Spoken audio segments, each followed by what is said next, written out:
Bonjour mes amis, oui c'est moi, Paul Régimbald, et puis on va se faire une autre petite vidéo, hein?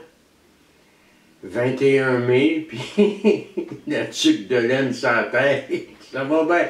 Le bonhomme vieillit, il a fret presque tout le temps, mais regarde, c'est vrai qu'il fait pas chaud, là. Fait que c'est ça, alors, on va se faire une petite vidéo.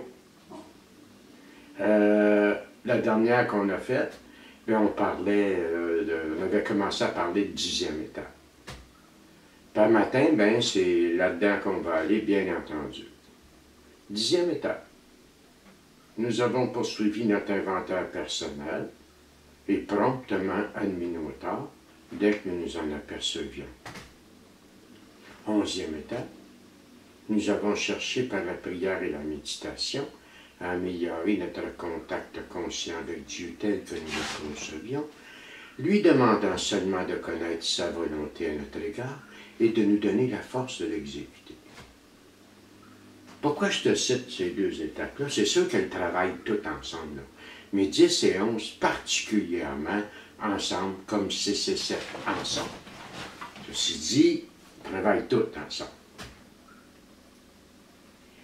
10e étape, comme je te disais lors de la dernière capsule, c'est une poursuite au quotidien de ta 4e et de ta 5e étape.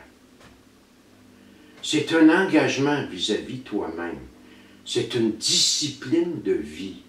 Parce que rendu là, sans ma 10e étape, qui pour moi est l'étape transmission, pas transmission du message, mais l'étape transmission qui articule toutes les étapes une avec les autres, sans la mise en pratique de cette 10e étape, je vais à nouveau m'éloigner de moi-même.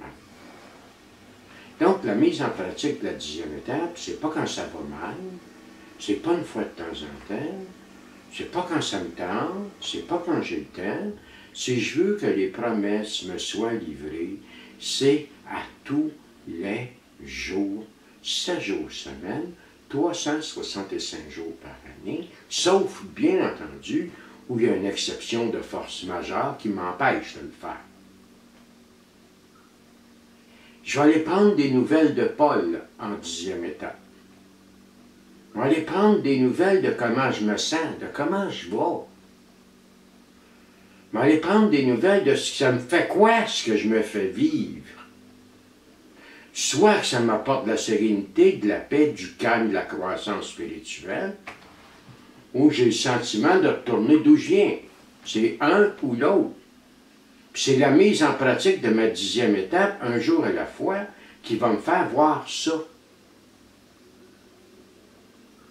Je m'en vais prendre des nouvelles de Paul, donc, indirectement, des nouvelles du bon Dieu, des nouvelles de Dieu en moi.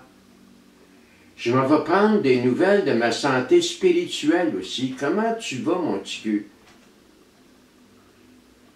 Si je suis dans une journée où je suis totalement dans le ressentiment, dans la colère, dans l'injustice, dans la frustration, c'est pas une journée où spirituellement je vais très bien, merci, là. La 10e étape, c'est l'étape où je m'arrête et que je m'interroge sur moi-même, pas sur les autres. Hein? Ma 4e étape, quand je l'ai faite, c'était pas l'inventaire de mon voisin, c'était la mienne. Tu comprends? Mais la 10e étape, c'est la même chose, là. Comment tu vas, mon petit gars? Es-tu bien dans ce que tu vis, mon bonhomme? Hein? Il y a un plan précis, là, on n'en parle pas matin, là, mais il y en a 32 plans. Moi, j'ai le mien, puis d'autres ont d'autres. Puis lequel est le plus efficace? Faut lequel avec lequel toi, tu es le plus habile. Là. Moi, j'ai pas la prétention d'être plus efficace qu'un autre. Bon, ceci dit, je m'en vais prendre des nouvelles de Paul.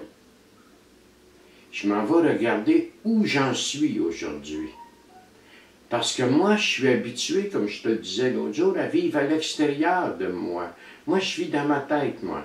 Moi, je vis toujours en fonction de ce qui se passe à l'extérieur. Ce que les gens pensent, ce qu'ils vont dire, tu comprends? Toujours éviter ou me procurer ce qui est à l'extérieur. Alors que le mode de vie, lui, me demande de vivre à l'intérieur. Donc, quand je te disais tantôt, c'est un engagement. C'est une discipline et un engagement. C'est une marque d'amour à ton endroit que de prendre un 15-20 minutes par jour, de t'arrêter, puis de prendre des nouvelles de toi, avec toi, puis d'aller regarder ce dont tu as besoin en fonction de ta 11e étape. Si tu n'as pas 15-20 minutes à t'accorder d'une journée, à part la méditation, là, si tu n'as pas 15-20 minutes à t'accorder d'une journée, là, arrête-toi, puis demande-toi quelle importance tu t'accordes. Arrête de te demander quelle importance des autres t'accordent puis ils ne sont pas corrects. Regarde comment toi, t'es avec toi. C'est ça ta 10e étape, mon pote. Moi, j'ai besoin d'une discipline de vie un jour à la fois. Puis un coup que je suis rendu là, après un certain temps de cheminement dans mon mode de vie, m'avoir besoin de mettre en pratique 10, 11 et 12e étape à tous les jours. Et parfois, plusieurs fois par jour. Tu sais, le progrès, là, il ne sera pas toujours évident. Mais si tu fais ça, si tu fais ce que tu as à faire, pas parfaitement, au meilleur de tes connaissances, les promesses, ils vont être livrées. Tu sais, Bill Wilson, on lui avait interrogé dans les années 40, je pense que c'est le Saturday Evening Post, je ne suis pas sûr, là. Il l'avait interrogé dans les années 40 à savoir s'il changerait quelque chose à la littérature des alcooliques anonymes. Et Bill avait répondu que oui. Au lieu de dire « rarement avons-nous vu faillir à la tâche », il dirait « jamais nous n'avons vu faillir à la tâche celui ou celle qui est engagé à fond dans la même voie que nous. » 10e, 11e, 12e étape, quand tu mets ça en pratique sérieusement, on peut supposer que ça fait un certain temps que tes membres, que tu chemines. Tu as peut-être même réglé tout, pas peut-être, tu as sûrement réglé tes problèmes de consommation, fort probablement. Probablement que tu es moins dans la dépendance affective si c'était ça ton problème. Probablement que tu vas déjà beaucoup mieux, et c'est là qu'est le problème. Un émotif compulsif, un obsessif, un dépendant, quelle que soit sa dépendance, c'est quelqu'un qui se contente d'aller pas pire. En autant qu'on ne souffre pas trop, on est correct. Et là, il va se passer un relâchement, c'est tout à fait naturel, un relâchement dans le mode de vie. Ce relâchement-là va te faire vivre une autre période de bas-fond. Puis après ça, tu vas dire, ben ce style de mode de vie-là, il ne marche pas. Ben non, il ne marche pas, il n'est pas mis en pratique convenablement. Il n'y en a pas de demi-mesure avec ça. Donc, nous avons courageusement procédé à un inventaire moral minutieux de nous-mêmes. Tu l'as fait, tu en as fait un. Tu as avoué à Dieu, à toi-même, un autre être humain, la nature exacte de tes torts. C'est parfait, ça concernait le passé. Tu t'imagines, tu vas être parfait, toi, là, parce que tu as fait une carte, une saille. Tabarnak, tu dors au gaz, mon homme, là. Tu sais, on a tout un cheminement. Moi, j'ai besoin de poursuivre cet inventaire-là. J'ai besoin de m'arrêter avec moi. Ça va faire 37 ans bientôt que je chemine dans mon mode de vie, au meilleur de mes connaissances. Je ne suis pas parfait. Mais sauf erreur de ma personne, je n'ai pas mis en pratique 10e et 11e étape. Uniquement quand j'ai été hospitalisé, j'étais dans le coma. Ça se peut que j'aille passer à côté d'autres fois. C'est possible. Mais je pense pas. Pourquoi? Parce que ma plus grande force à moi, Paul, ma plus grande force, c'est que je suis très, très, très conscient de mes déficiences, de mes défauts et de mes faiblesses. Tant pour aussi longtemps que tu es conscient de ta pauvreté, tu vas bien. La journée où tu l'oublies, m'en prendre pour un autre. Donc, je vais poursuivre mon inventaire personnel. Je m'installe tranquille avec moi, pas de télévision, pas de radio, pas de monde. Je m'installe avec moi et inventaire, il faut voir dans le dictionnaire, c'est par écrit. Donc, je m'installe tranquille et je vais aller m'interroger sur moi. La prochaine capsule qu'on va faire sur la 10e étape, je vais te proposer un plan de travail. OK, moi t'en proposer un, pas aujourd'hui. Je vais aller m'interroger sur moi. Je vais aller voir ce dont j'ai besoin spirituellement aujourd'hui. Quoi j'ai besoin, moi, un matin? Un matin, j'ai besoin de calme.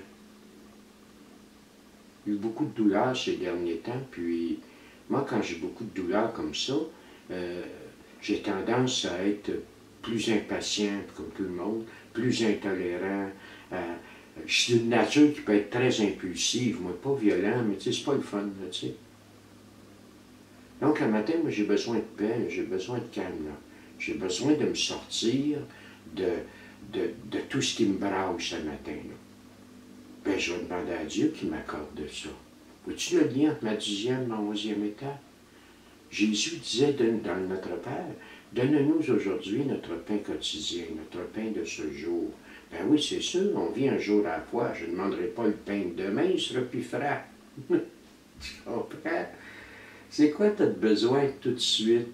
Va-t'en dans ton cœur, puis ton Père qui est là dans ton cœur connaît ton besoin avant même que tu y demandes.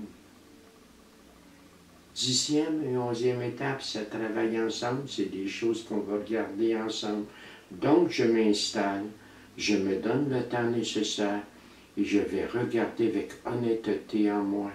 Puis si j'ai besoin, m'appeler mon parrain. Si c'est pas clair pour moi, m'appeler quelqu'un, m'essayer de m'interroger. Je me dois de raffiner ma relation avec moi-même.